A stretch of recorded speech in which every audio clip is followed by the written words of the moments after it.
Welcome back. Let's again check in on the progress of the Michigan Redistricting Commission. Incredibly important work that'll shape Michigan politics for a long time. In fact, the creation of this commission and its reliance on everyday citizens could end up being a model for other states, you'd presume. There have been some bumps in the road. We've talked about those, but now we have the first maps to look over. Let's talk about that with two reporters following this commission closely.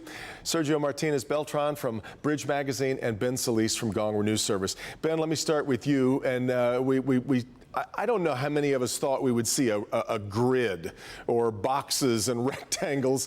It seldom works that way. But give me your thumbnail thoughts on these first maps that we've seen as they've been developed now that we're coming up to public comment on a lot of them.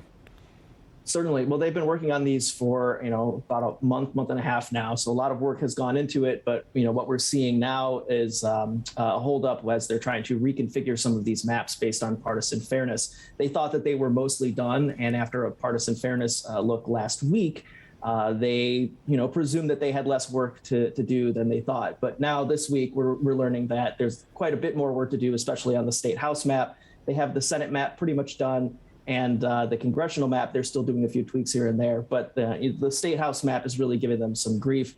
And we're hoping to have that wrapped up here soon. So a lot more work to be done. Yeah, there is. Sergio, I find myself a little confused about the way that I expect the commissioners to look at this. Because now, of course, the political world is looking at the ramifications.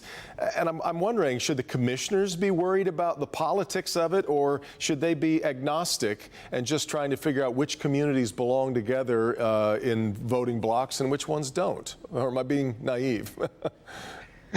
No, I guess it depends who you ask. If you ask the politicos of the world, they'll say yes, they should be paying attention to how parties fare here. But the reality is that you're talking on what you're getting at is the tension between criterias, right? The commission has to follow a set of criterias. One of the top criteria is communities of interest, which is the communities that share cultural, social, or any other similarities, right? And we've heard from a lot of those communities. And the idea is that a commission draw districts that benefit them and not necessarily benefit a party. But now, like Ben mentioned, with the partisan fairness analysis, we're seeing that some maps are leaning Democratic, most maps are truly leaning Republican, and the commission is paying attention to that. If it's interesting, Ben, we have three commissioners who themselves have looked at the maps and said that they're worried about black voting voices being diluted too much. That's I guess, that's pretty concerning. It's a concern, and this is not just from their own, viewpoint. They've collected a lot of public input in the beginning and also near the end of this process, which we're far from the end of it, but at least this mapping phase. With a lot of Detroit residents looking at the maps that have been produced and saying, you really didn't follow our communities of interest considerations. You have diluted the vote, it seems, based on Voting Rights Act concerns. There were very packed Democratic black districts in Detroit, which appeared to be by design from the 2011 reapportionment. And they were, tasked with kind of unpacking those. And in the process, they created maps that, have the potential of someone who doesn't live in Detroit representing pieces of Detroit, this potentially. So that's a concern for them. And the commission is cognizant of that. I think, as Sergio mentioned, there's now this natural conflict between some of these criterion. And, they're at loggerheads about whether they should be focused more on the partisan fairness of the map or preserving these communities of interest. And they're getting mixed input, too. Yeah. Sergio, it's funny. I find myself wondering, we all sort of longed for, I think we had an idealism built into the idea of average everyday citizens taking this over instead of those who were completely politically minded and lawmakers in Lansing. And yet maybe this whole thing from the get-go is a fool's errand because you're going to make people mad no matter how you draw these lines, right? Isn't it impossible to make everybody happy? And I think the commission is realizing that now. right? They've been hearing from hundreds and hundreds of people in public comment. We've seen an increase, by the way, in the number of people who show up at the meetings and express their feelings about the maps. So I think now is when they are realizing that not everyone loves them and that not everyone is super happy with them at this point, and that maybe they have to be okay with that, because at the end of the day, they were tasked with drawing fair maps and not necessarily make everyone happy.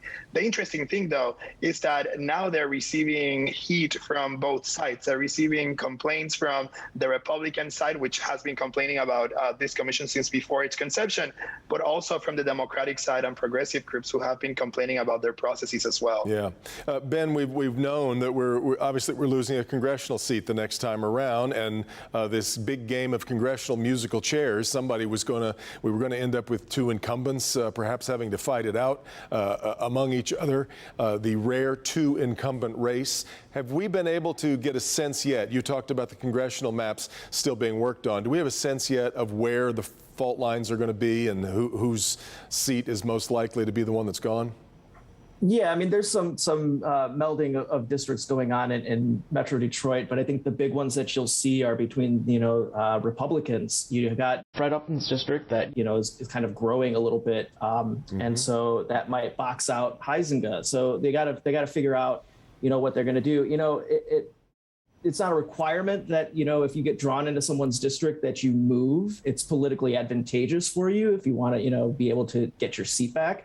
But because we are losing a seat, one of them potentially has to go. And we have yet to see what that is going to look like finally, because obviously, more changes are coming down the pike. Yeah.